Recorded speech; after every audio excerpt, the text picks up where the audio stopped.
ദുബായിക്ക് വിടാനുള്ള പ്ലാൻ ആയിരുന്നു വീട്ടുകാർക്ക്. തളർത്താൻ കുറെ ആൾക്കാരുണ്ടാവും, കാര്യാക്കണ്ട, പഠിച്ചാൽ കിട്ടാതായിട്ട് ഒന്നുമില്ല നമുക്ക്. ഓരോ സ്റ്റുഡൻസും CA ആവുന്നത് പല അനുഭവങ്ങളിലൂടെ കടന്നു പോയിട്ടാണ്. ഇന്ന് നമ്മുടെ കൂടെ അത്തരത്തിലൊരു അനുഭവം പങ്കുവെക്കുകയാണ് CA Vishnu. Welcome. Thank you. എങ്ങനെയാണ് CA എന്ന കോഴ്സിലേക്ക് എത്തിപ്പെട്ടത്? കുട്ടിക്കാലം മുതലേ ഒരാഗ്രഹം ഉണ്ടായിരുന്നു.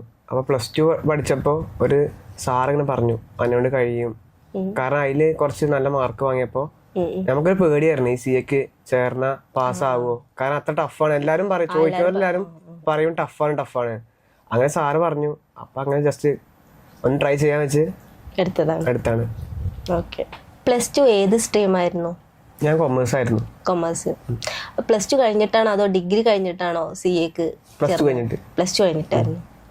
CA പഠന സമയത്ത് നേരിട്ട വെല്ലുവിളി എന്തൊക്കെയായിരുന്നു? ഫൈനൽ ഫസ്റ്റ് അറ്റംപ്റ്റിൽ എനിക്ക് കിട്ടിയില്ല.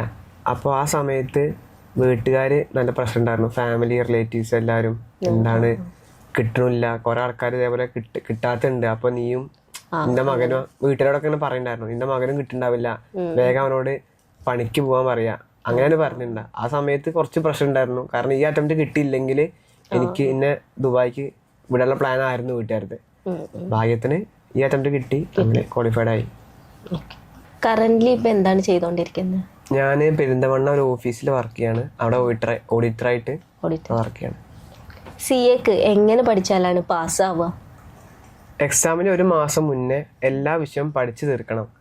ആ സമയത്ത് നമ്മൾ പിന്നെ പുതിയ ടോപ്പിക് ഒന്നും പഠിക്കാൻ പാടില്ല. അത് റിവിഷൻ സമയമാണ്. ആ സമയത്ത് നമ്മൾ എന്താണോ പഠിച്ചത് അത് മൊത്തം റിവൈസ് ചെയ്യുക. അതേപോലെ എനിക്ക് പറ്റിയ മിസ്റ്റേക്കാണ്, ഞാൻ RTP MTP നോക്കിണ്ടായിരുന്നില്ല. അപ്പൊ നമ്മൾ CAക്ക് എല്ലാവരും എഴുതി തന്നെ പഠിക്കണം.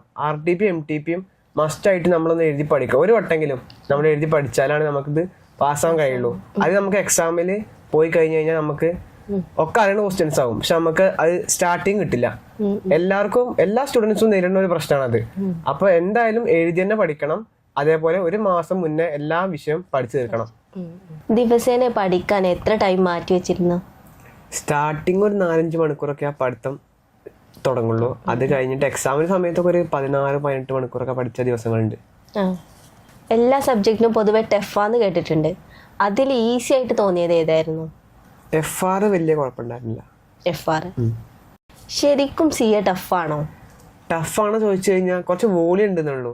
അല്ലാണ്ട് നമുക്ക് മെറ്റീരിയൽ RTP MTP നോക്കി കഴിഞ്ഞാൽ ഏത് കുട്ടികൾക്കും അത് നമുക്ക് CA സുഖമായി പാസ്സാവാൻ കഴിയും. പക്ഷെ വോളിയാണ് ആകെ നെഗറ്റീവ് പറയാനുള്ളത്. കുറച്ചധികം പഠിക്കാണ്ടാവും. ഇവിടുന്ന് പഠിച്ചിട്ട് അവിടെ എത്തുമ്പോഴേക്കും നമ്മൾ മറന്നു പോകും.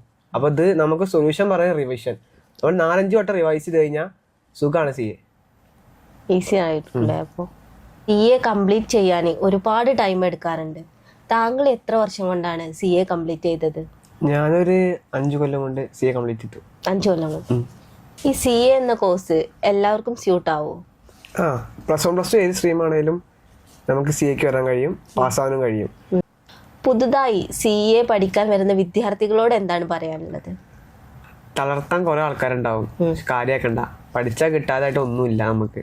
CA അത്രയ്ക്കൊന്നും ടഫൊന്നും ഞാൻ പറയണില്ല, കുറച്ച് വോളി ഉണ്ടെന്നുള്ളൂ.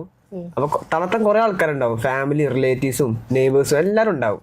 അത് കാര്യാക്കണ്ട, നമുക്ക് പഠിച്ചാൽ നമുക്ക് പാസ്സാവും, അത്രേ ഉള്ളൂ. ഇത്ര ടൈം നമ്മുടെ കൂടെ സ്പെൻഡ് ചെയ്തതിന് താങ്ക് യു. വെൽക്കം.